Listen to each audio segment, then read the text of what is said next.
नमस्कार, India news में आप सभी का स्वागत है। मेरा नाम है अमित सिंह और आज एक बार फिर से मैं हाजिर हूं सुशांत मामले में जो भी जांच हो रही है, जो भी पड़ताल हो रही है, उसके अपडेट के साथ।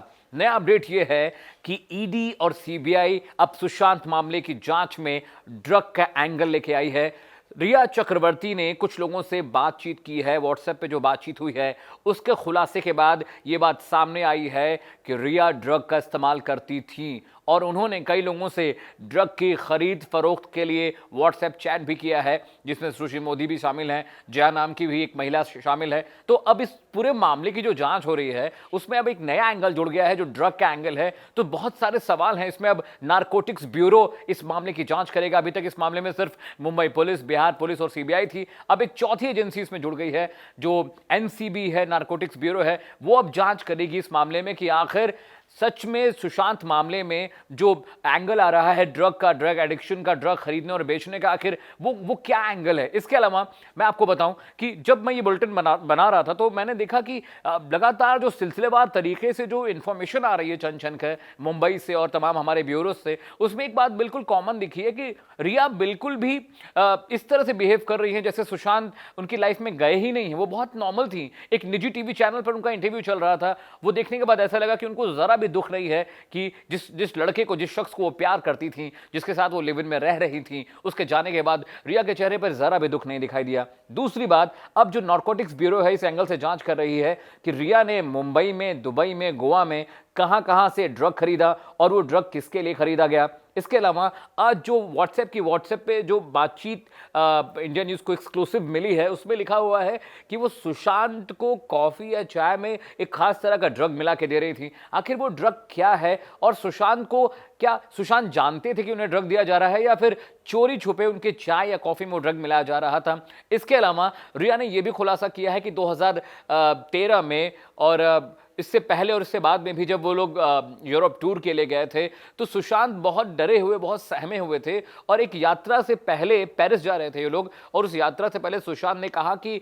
उनको फ्लाइट फोबिया है, यानी जब वो हवाई जहाज पे बैठते हैं तो उन्हें डर लगता है, इसलिए वो खास तरह की एक पील्स खाते हैं जो किसी डॉक्टर ने उनको लिखी थी। तो सुशांत के पिताजी ने कहा कि अगर सुशांत किसी इस तरह की किसी बीमारी से परेशान थे या कोई साइकोलॉजिकल प्रॉब्लम उनको थी तो उस बात की तिला परिवार को क्यों नहीं दी गई। इसके अलावा जो सुशांत के वकील हैं वो कह रहे हैं कि रिया अपना ब्लड टेस्ट कराने को तैयार हैं और वो किसी भी तरह के ड्रग का सेवन नहीं करती थी। अगर ये बात सच है तो व्हाट्सएप में रिया ये क्यों कबूल कर रही हैं कि वो हल्के तरह का ड्रग लेती हैं, एमडी ले रही हैं। आखिर इसकी वजह क्या है? या तो सच व्हाट्सएप में है या तो सच रिया बोल रही हैं। इसके अलावा सुशांत मौत मामले में ऑटोप्सी रिपोर्ट की जांच हो रही है, पोस्टमार्टम रिपोर्ट की जांच दोबारा हो रही है। दिल्ली से नारकोटिक्स ब्यूरो की टीम मुंबई पहुंची है आज शाम को ही, वो इस पूरे मामले की जांच करेगी। तो करीब 3-4 एंगल है जहां रिया घिरती दिखाई दे रही है। पहला कि ईडी ने मनी लॉन्ड्रिंग का केस उनके ऊपर दर्ज करने की योजना बनाई है, यानी कि पैसों के हेर फेर को लेकर भी वो संदिग्ध हैं। इसके अलावा सीबीआई ने संदीप सिंह से पूछताछ अभी नहीं की है, उनको भी ढूंढा जा रहा है। इसके अलावा सिद्धार्थ पिठानी जो हैं, नीरज जो उनका कुक था, दीपेश जो उनके घर में काम करता था, उन सभी लोगों से सीबीआई ने पूछा है। तो उस पूछताछ में अलग अलग तरह के बयान आ रहे हैं। आखिर ऐसा कैसे हो सकता है कि अगर किसी एक घटना के दिन सभी लोग एक साथ मौजूद हों और दूसरे दिन वही लोग उस घटना के बारे में अलग अलग बातें बताएं। अब इस पूरे मामले में एक एंगल और जुड़ गया है जो कि ड्रग का है और सूत्रों के मुताबिक, हमारे जो सूत्र हैं मुंबई में, उनके मुताबिक वो कह रहे हैं कि अयाज नाम का एक ड्रग पैडलर है जो दुबई में रहता है, उससे भी रिया की बातचीत हुई है। इसका मतलब है कि मुंबई टू दुबई का कनेक्शन इसमें दिखाई दे रहा है। और मैं आपको बता दूं कि जो एमबीडी या एमडी एक बहुत खतरनाक ड्रग है। कॉलेज के बच्चे और ज़्यादातर रेव पार्टीज़ जो होती हैं, नाइट पार्टीज़ में इस ड्रग का इस्तेमाल किया जाता है। इसकी कीमत 1000 से लेके उस पार्टी की कितनी बड़ी पार्टी है उसके हिसाब से तय की जाती है। और रिया की व्हाट्सएप चैट में इस बात का खुलासा हुआ है कि वो इस ड्रग का इस्तेमाल कर रही थी। इसके अलावा बॉलीवुड में आपने देखा होगा जैसे फरदीन खान है, संजय दत्त हैं, कुछ और बॉलीवुड स्टार थे जिनमें ये बात पाई गई थी कि वो भी ड्रग एडिक्ट हैं या ड्रग का सेवन करते हैं। पॉप सिंगर हनी सिंह भी खुद का इलाज करा रहे थे क्योंकि वो भी ड्रग एडिक्ट हो गए थे।